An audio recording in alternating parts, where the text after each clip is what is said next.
After he was acquitted in the death of 17-year-old Trayvon Martin. The former neighborhood watchman spoke to CNN's Chris Cuomo about life after the highly publicized trial, which brought the subject of race plus a controversial Florida law known as Stand Your Ground into the national spotlight. Do you regret that you killed Trayvon Martin? It's a simple question, but one George Zimmerman can't seem to answer. Unfortunately, the Department of Justice is conducting a civil rights investigation. So those are the types of questions that, because of the investigation, I have to tread lightly and I can't answer them. We checked, and the Department of Justice is investigating any civil rights violations, but says charges aren't expected. Still, Zimmerman's reluctance seems to be about more than legalities. Do you regret that night? Do you have regrets about it? Certainly, I think about that night, and I think my life would be tremendously easier if I had stayed home. If you could go back, you would have stayed home that night? Certainly, yes. In hindsight, absolutely. And now, as a point of clarification, you said, my life would be so much easier. When you say, I wish I had stayed home that night, are you thinking about you and also Trayvon Martin? Certainly, I think about them, him. I think about my family, all the families that have been put in any type of dangerous situation. So yes, I think about everybody involved. But safe to say, if you could change how that night came out, you would both be alive today? I think that's just a different way of rephrasing it. If you could go back and do it again, you had said you would have stayed home that night. I would stay home. So that both of you would still be alive today? That's a presumption I can't make. I don't know what would have happened. I could have gotten in a car accident when I left, you know. But you wouldn't have wound up killing Trayvon Martin if you had your way? He probably wouldn't have ended up attacking me either if I would have stayed home.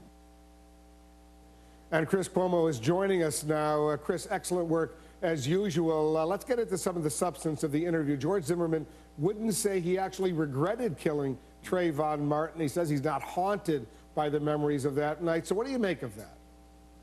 I think that he doesn't regret killing Trayvon Martin. I'm not being simplistic. I think he feels he was a victim. He had to do this to save his life.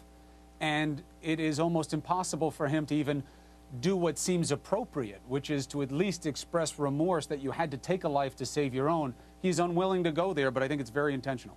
You don't think it was about the law? I know it wasn't, yes. And what does that make you? Like a scapegoat. A scapegoat for? The government, the president, the attorney general. They would be scapegoating you, why? Just to show that they're taking a position on something that matters to a lot of people? I don't know what they're thinking or why they're thinking it. All I know is that they're doing it. I don't know what agenda they have. He said he was a scapegoat for President Obama and the Attorney General Eric Holder. Why do you think he feels that way? Because there are two very distinct narratives here, okay? There is the more obvious one, which is this guy killed a black kid and got away with it. There are people who are angry. It shows a miscarriage of justice. It shows that there is not equality for blacks under law. But there is a parallel narrative, which is, well, the police and a state investigative authority both thought there wasn't a crime, that he only got prosecuted because of politics. He was made a scapegoat by politicians and still beat the case. This is about the righteousness of Stand Your Ground and the extension of gun rights there. There are two narratives. He buys into the second one, and that is what his reality is, that he's a victim, he did the right thing, and he did the right thing under the law, and that's why he was acquitted. And he says he's still accused of being a racist, says he still gets death threats. I guess his life will never be the same. Well, and it gets tricky, right? I think there's a substantial basis to that. The threats, he does wear a bulletproof vest, he does have a lot of security, but what's the balance? The balance is, well, but he's alive, and Trayvon Martin lost his life. And George Zimmerman, if he were in any other state, maybe he'd be rotting away in jail. I say maybe because his case, the facts of his case, to me, Wolf, I wasn't surprised that he was acquitted during the trial. I think in just about any state, the facts of his case may have made self-defense an option for him with a jury anywhere. So the interview has created a lot of reaction, a lot of buzz out there, and I'm anxious to get your sense to this reaction since the interview aired this morning on New Day. Well, look, how can you not feel outrage if you are sympathetic or a member of the African-American community when it seems that, at least in Florida, if not other places in the country, Kids keep getting killed, and there is no punishment. Stand your ground is no question a problem. It's not something that grew out of the natural development of law as self-defense law did. It's political. It was passed in the mid-2000s, 2005, and it's a problem. Here's why I thought interviewing George Zimmerman was important, Wolf. You don't do it to hype him. You don't do it to celebrate him. He is not a celebrity.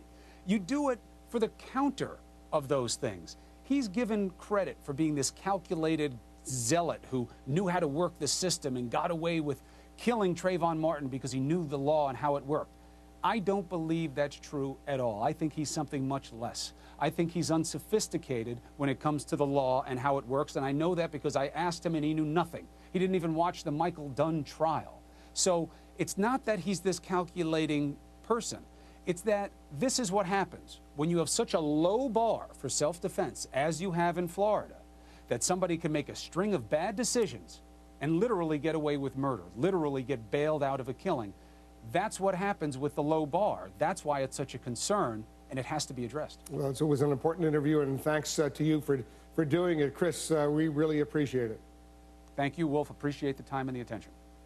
And be sure to catch Chris along with Kate Baldwin and Michaela Pereira on CNN's New Day every weekday morning from 6 a.m.